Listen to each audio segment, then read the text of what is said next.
Hello kindergarten, first graders, second graders, and third graders. It's Mrs. Hilliard here in Occupational Therapy. I'm here to show you what we're going to be doing this week, the week of March 29th in OT. I hope you had a great spring break. I really missed you guys, and I'm excited to show you what we have today. We're going to get started on our hand warm-up, then number 1. And I have something new this week. So we're going to work on our in-hand manipulation skills, being able to move something within one hand, just using finger movements. So I made a letter ball. I took an old tennis ball that lost its bounce, and I put some letters all over with a Sharpie.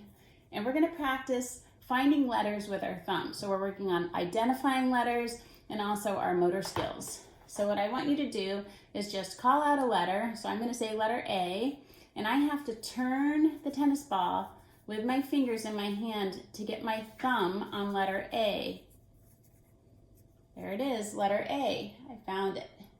So now we'll find another letter. So I'm going to say letter B. So we're going to turn the tennis ball using my eyes and hands, and I'm going to find letter B and put my thumb on letter B. I found it. And let's do one more in case you're doing this with me. I'm going to turn and I'm going to say letter X. Where are you, X? There you are. And I turned and found letter X. I'm going to put my thumb on letter X. So this is a fun activity. It's something you can keep for a long time as a handwriting warm-up and a hand exercise for you to do to work on your motor skills. And that's it. So if you need more time doing this, you can pause the video and go ahead and practice. We're going to move on to bin number 2 to do our craft for this week. I have a spring craft for you, 2 chicks in a nest. So you're going to need a paper plate, a blue crayon, a half a sheet of yellow paper, a half a sheet of brown paper, a scrap of orange, and a black marker or crayon. So I have my paper plate, and I keep a bin of broken crayons. So don't throw away your broken crayons. They're great to promote a proper pencil grasp. So first thing I'm going to do is find blue, and you can see how this forces me to use the radial side of my hand to hold it. I'm going to practice drawing a line across the middle of our plate. You might need 2 dots as a visual cue point. I'm tracking left to right. We're going to draw a line across, just like that. And then we're going to color the top half of our plate blue for the blue sky. So practice holding your crayon the right way and coloring in the line. Some of you guys have that as a goal to color in boundaries. And use your non-dominant hand to stabilize the plate. So if you're righty, you're holding the plate with lefty, and vice versa.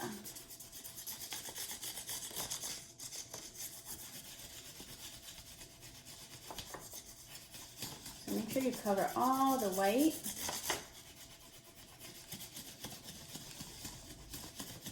And when you're done, it will look something like this. Then we're going to take our half a sheet of brown paper, and we're going to practice ripping this week. So we're going to use the radial side of our hand and some reciprocal movement to tear paper. You might not need the whole half a sheet.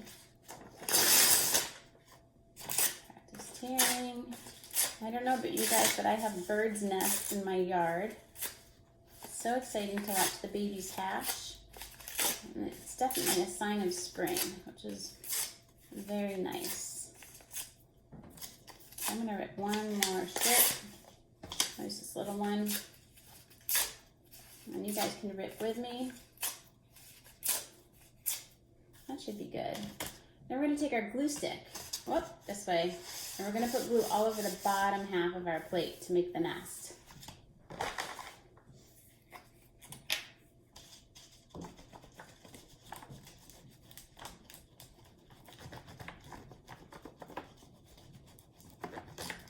So if you guys are outside riding your bikes or walking, look up in the trees and you'll probably see some birds' nests.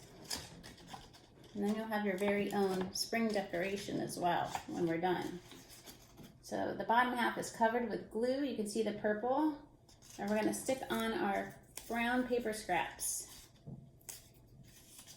Make sure you don't scoop up all of the pieces of paper at once. Do one at a time. I know you guys sometimes like to hurry up and finish, but we want to work on our motor skills.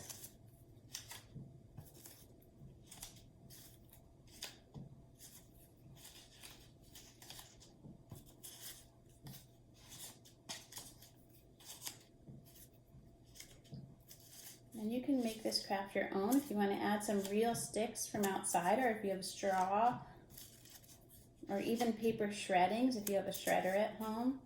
That will make it look like a nest.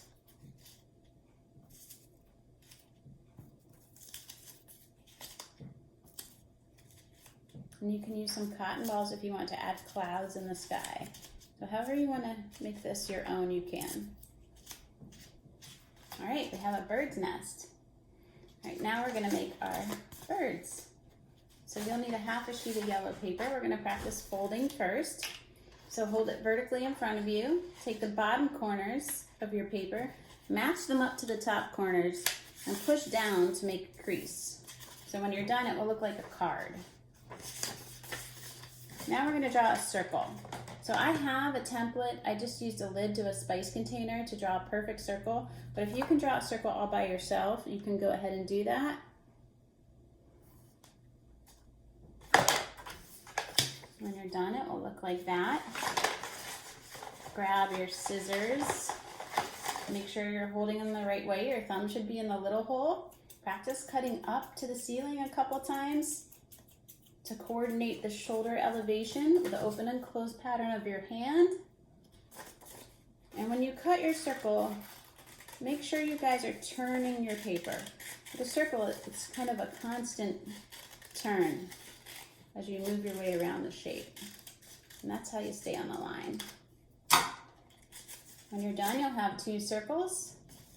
And I'm just gonna make little snips so I can make bird wings. This is optional.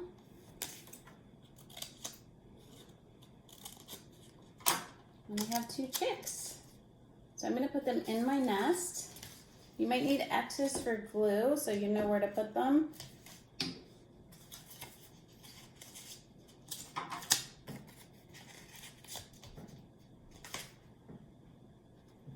And I'm gonna add a beak to each of my little birds using my scrap paper. I'm gonna cut a triangle, just a diagonal cut and a diagonal cut, and I'm gonna do that one more time. And when I'm done, I'll have 2 little beaks to put on each bird. You can draw the beak too if you don't want to use orange paper. Now we're going to draw the eyes. So grab one of those little broken crayons or a marker, and you're going to make a circle, a little circle with a dot in the middle.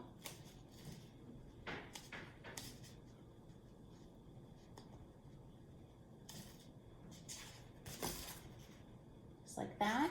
And you can add eyelashes or eyebrows or a smile.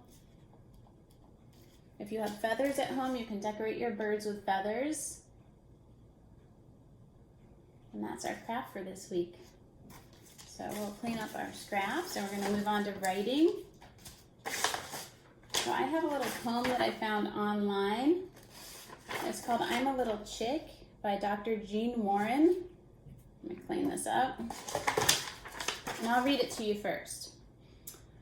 I'm a little chick, yellow and soft. I was born in a hayloft. I play all day and I cheep, cheep, cheep. And then back to the barn where I sleep, sleep, sleep. And I like this poem because you can sing it to I'm a Little Teapot. And it also gives you lots of practice on those lowercase e's, which we are always working on in OT. So I'm going to show you the poem. And I'll hold it here so you guys can copy it in your best writing. Go ahead and freeze the screen.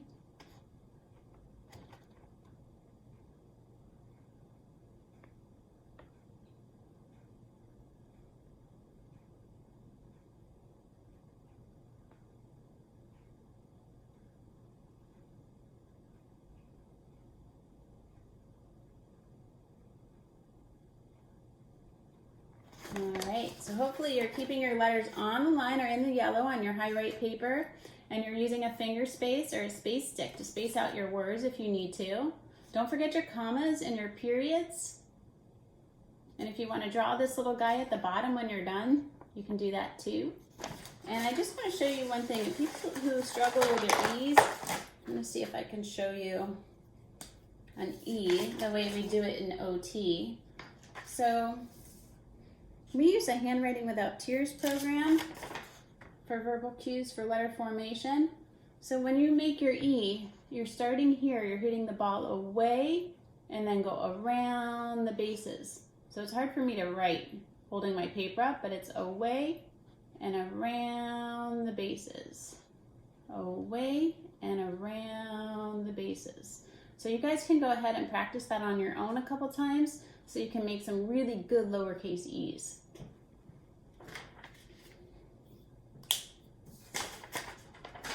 All right, we're gonna move on to bin number 3.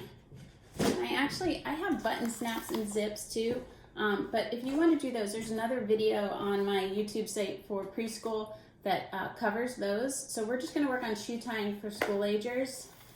So you guys can go ahead and grab your tie shoe while I untie this.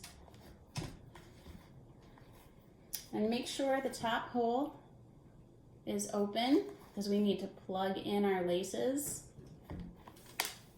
All right, you're gonna find that plastic tip on your lace, and if it wore off, you can always use a piece of Scotch tape to kind of reinforce it on the end, and you're gonna plug in to that eye hole to make a bunny ear. Plug in on the other side to make your second bunny ear. Hold up your bunny ears, pinch in the middle, pinch. Make an X and make sure you leave a space down below. Some of my students call that the triangle tunnel. And we're going to take the lace that's behind or closer to your body and push it down through the tunnel and pinch and pull to make our first knot. Don't pull too hard, you'll lose your lace or your anchors.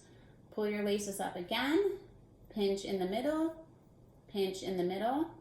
Make an X at the top, save that tunnel.